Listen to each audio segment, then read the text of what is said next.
Hello, नमस्कार, जय श्री कृष्णा। मैं नीतू भड़ाना एक बार फिर से अपने चैनल नम में आप सबका स्वागत करती हूँ। आज है 20 मार्च और 20 मार्च को हम सब मनाते हैं विश्व गौरैया दिवस। जी हाँ, 2010 से ही शुरुआत हुई है गौरैया को संरक्षण करने की। बहुत समय से गौरैया प्रतिदिन लुप्त होती जा रही हैं। शहरों में तो जैसे देखने को मिलती ही नहीं है। उन सब के संरक्षण के लिए, उनके कंजर्वेशन के लिए, प्रिजर्वेशन के लिए एवरी ईयर 20 मार्च को विश्व गौरैया दिवस मनाया जाता है।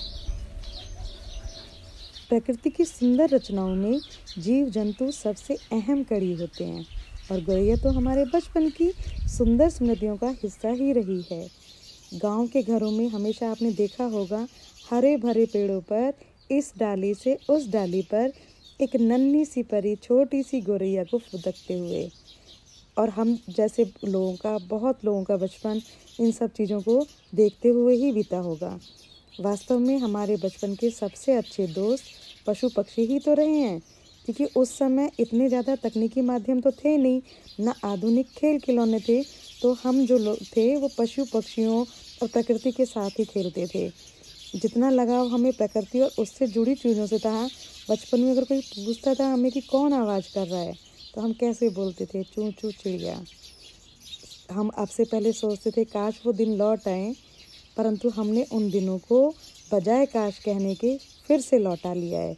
जी हाँ, मैं बात कर रही हूँ अपने घर में गौरैया को प्रिजर्व करने के लिए, उनके संरक्षण के लिए हमने क्या क्या प्रयास किए हैं आपको दिखाती हूँ।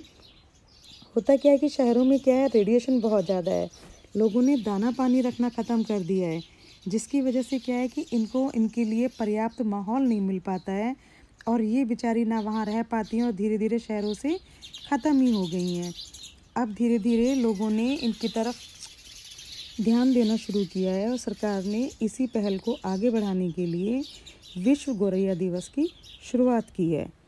तो मैंने भी अपने घर में बहुत सारे ये जो वुडन हैं, ये छोटे छोटे हाउस बनवाए हैं गौरैयास के लिए, और इनको जगह जगह पेड़ों पर भी, छप्पर में भी जगह जगह लगवा दिया है और इनके लिए दाना पानी की उचित व्यवस्था कर दी है, जिसकी वजह से यहाँ पर 200-300 से भी ज़्यादा गौरैया आ गई हैं। हर साल ढेर सारे बच्चे देती हैं, अंडे देती हैं। और अभी क्योंकि मार्च का महीना चल रहा है, बहुत सारे इन घरों में इनके अंडे हैं।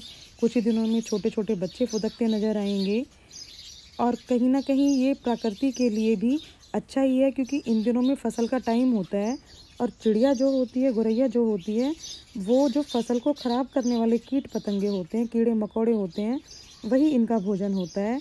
तो ये उन कीट पतंगों को, उन कीड़ों को अपना भोजन बना के खा लेती हैं, जिससे कि फसल सुरक्षित रहती है।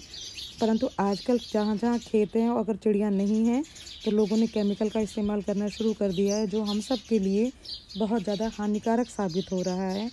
इसलिए हमें फिर से पुराने उन्हीं तौर तरीक़ों में वापस लौटना पड़ेगा, प्रकृति के करीब जाना पड़ेगा, कुदरत के नज़दीक जाना पड़ेगा, क्योंकि प्रकृति की गोद में ही हम हर तरह से सुख शांति से रह सकते हैं।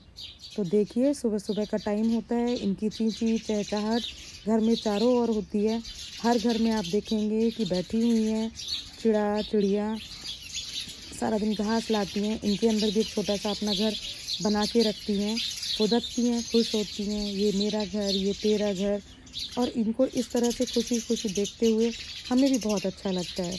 आप सबसे भी विनती है, अपने अपने घरों में जहाँ जैसे भी जिससे भी पॉसिबल है, दाना पानी जो भी आप इनके लिए रख सकते हैं वो कृपया ज़रूर रखिए, क्योंकि गर्मी आ गई है और इनको पानी ढूंढने के लिए दूर दूर तक जाना पड़ता है। तो अपने छत पर चाहे छोटे से बर्तन में ही इनके लिए पानी, दाना, थोड़ी थोड़ी व्यवस्था अगर हम सब करेंगे तो ये फिर से वापस लौटने लगेंगी।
ऐसी होती है हमारी मॉर्निंग, इतनी सारी गोरैयों के साथ चटर पटर सारी दुनिया की बातें पता नहीं कहाँ से लेके आती है कि ख़त्म ही नहीं होती है। ये देखो, जहाँ देखेंगे, जिस कोने में देखेंगे, आजकल इन्होंने पूरी धूम मचा रखी है। देखिए